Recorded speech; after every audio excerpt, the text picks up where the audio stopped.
hozirgi yosh bolalar adasi ishdan kelmaguncha uxlashmaydi. Adasi ishdan kelgandan keyin adasi bilan birga ovqatlanadi.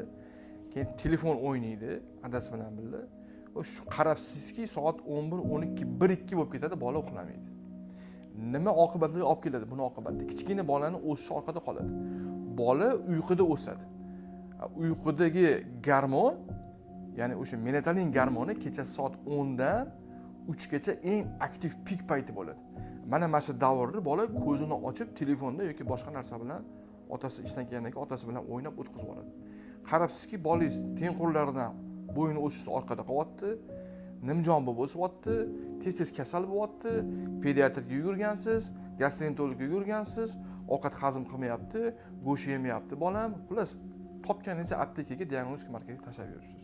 Mana shu bitta yomon odatingizni o'zgartiring, bolangiz sog'lig'ini sekin o'zi yaxshilanib borganini ko'rasiz. Bolani qanaqa qilib voqeroq uxlatamiz desanglar, video ostida batafsil yechim berib ketamiz.